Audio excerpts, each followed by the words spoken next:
doctor, my dental implant abutment broke. Is it possible to repair it or should I replace it with a new one? Absolutely. The dental abutments, they don't need to be replaced, meaning maybe I should rephrase the answer here. So when you say a dental abutment is broken, you got to be absolutely positive that abutment is broken. I'm wondering whether you're referring to the dental implant is broken, so I'm not really sure. If an abutment is broken, meaning like a completely broken, then I don't think you can repair that. The only way out is to make a new abutment. But if you're saying that when you mean by abutment is broken, if it is just a screw loosening, then absolutely by replacing the screw which is inside the abutment, it is a very quick and easy fix. Sometimes we carry those screws just in the dental office and they are able to put the screw in, you are done.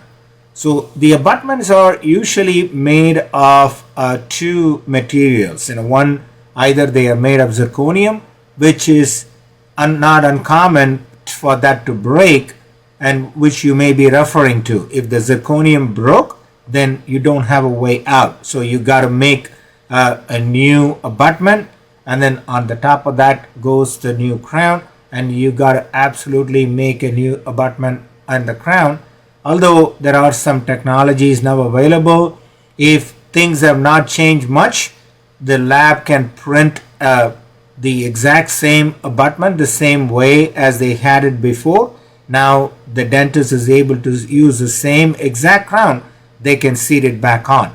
However, if your abutment is made of titanium, then let's say that the bottom part of that abutment is broken, I don't think it can be repaired.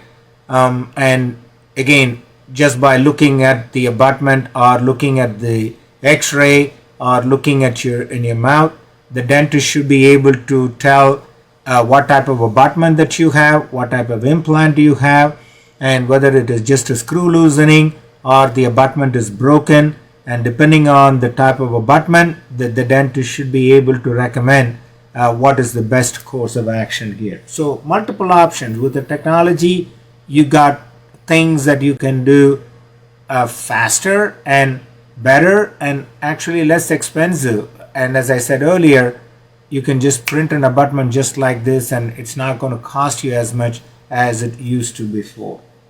Do those break from like eating certain things? Oh, that's a great question. Yeah, right. So zirconium, it's not as strong, particularly for the back teeth, particularly when you make abutments made of zirconium. And normally, I personally do not recommend making zirconium abutments, and I usually make titanium abutments and then I place a gold hue over on the top of that. But to answer your question, either if it is zirconium and you are putting in a lot of force on the front teeth, where usually we make the zirconium abutments and they can break, and then and the other reason when even the titanium screws can break because people grind their teeth very hard. And when they have implants on the front teeth, and then they don't have like a lot of back teeth support, just by like eating like a squirrel, like just slamming on the front teeth, you can just break even an implant. Even some people, like I've seen, even they break the whole implant because they keep slamming or they grind their teeth so bad. And you can get a night guard on those? Absolutely, man. Like you're asking you're on fire today. You're asking the right question. Yeah. So what she is referring to is like if you are a grinder and if you clench or you grind your teeth at night, you can definitely get a night guard to help with that. Yeah, because those implants cost a lot of money, so I don't want y'all to break them from grinding. Yeah, so this is a night guard, what she's referring to. So this is not like the one that you get over the counter, like this. This is the over the counter one. I don't recommend doing that because when you put them on, the teeth are going to be okay, but you're going to end up scratching your gums away. Then you're going to end up doing a lot of gum damage. But instead, get a custom made one just like this. It just fits on the teeth. It does not scratch your teeth or anything. It just stays on the top. Yeah.